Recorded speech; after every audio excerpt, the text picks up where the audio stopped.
आप सभी का फिर से स्वागत है।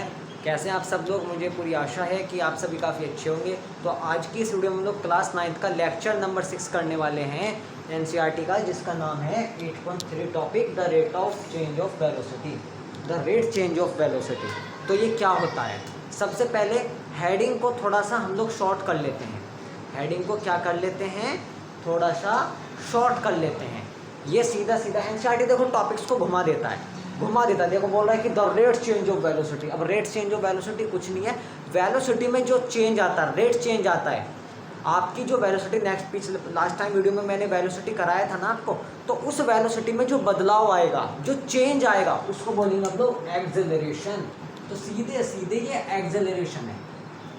The rate of change of velocity in unit time, यानी कि यूनिट टाइम में जो वेलोसिटी आपकी घटती या बढ़ती है उसको बोलते हैं हम लोग एक्सेलरेशन। सीधी सी बात है, ठीक है ना। अब देखिए कोई भी ऑब्जेक्ट जो है यूनिफॉर्म मोशन के साथ, जो है यूनिफॉर्म वेलोसिटी के साथ कोई ऑब्जेक्ट ट्रेवल कर रहा है, ठीक है ना, तो वहाँ पे इंक्रीज या डिक्रीजमेंट आ सकती है, ठीक है ना।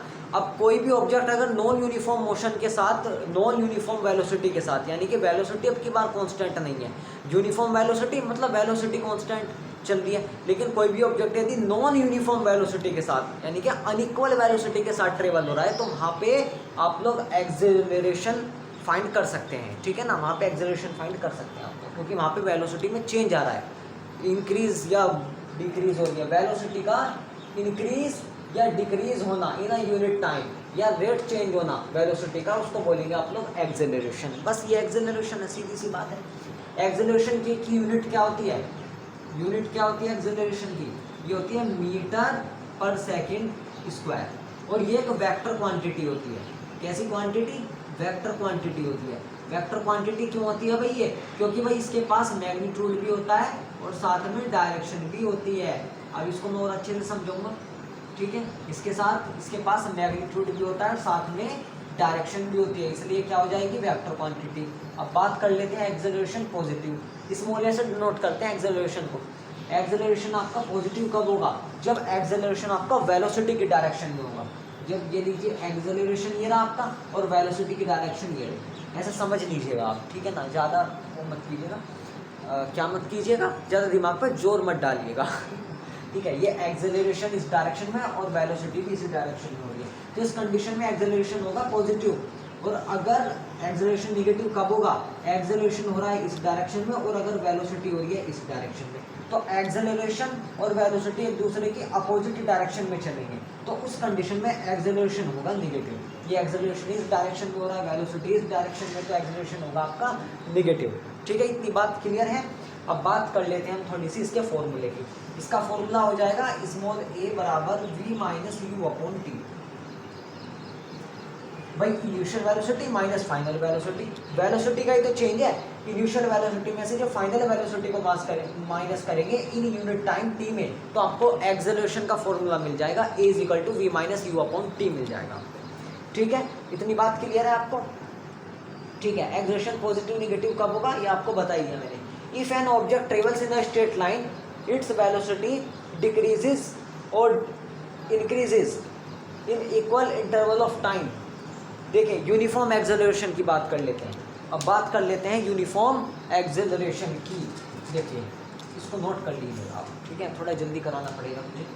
यूनिफॉर्म एक्सेलरेशन, हेडिंग लगाइए, यूनिफॉर्म एक्सेलरेशन। यदि कोई भी वेलोसिटी आपकी, कोई भी ऑब्जेक्ट आपका एक सीधी स्ट्रेट लाइन में ट्रेवल कर रहा है, ठीक है ना, और जो उसकी वेलोसिटी में इंक्रीज या डिक्रीज, यानी कि उसकी वेलोसिटी क्या हो रही है? इसकी वेलोसिटी चेंज हो रही है।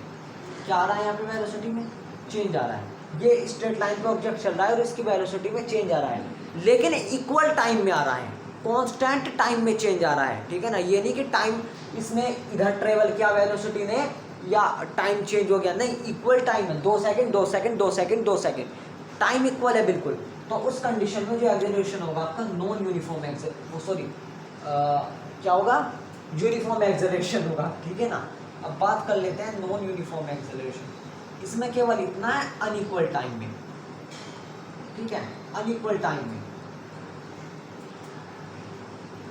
ये मान लीजिए स्ट्रेट लाइन पे कोई आपका ऑब्जेक्ट चल रहा है, इसकी भी वेलोसिटी में चेंज आ रहा है, लेकिन किस में आ रहा है, अनइक्वल टाइम में आ रहा है। मतलब यहाँ पे चली तो 2 सेकंड थी, आगे चली तो 5 सेकंड, फिर 6 सेकंड में चेंज आया, फिर 7 सेकंड, 8 सेकंड, 10 सेकंड, यानी कि टाइम यूनिफॉर्म नहीं है। यहाँ पे टाइम यूनिफॉर्म नहीं है, टाइम नॉन यूनिफॉर्म है, इसलिए ये एक्सेलरेशन भी हो जाएगा नॉन यूनिफॉर्म एक्सेलरेशन।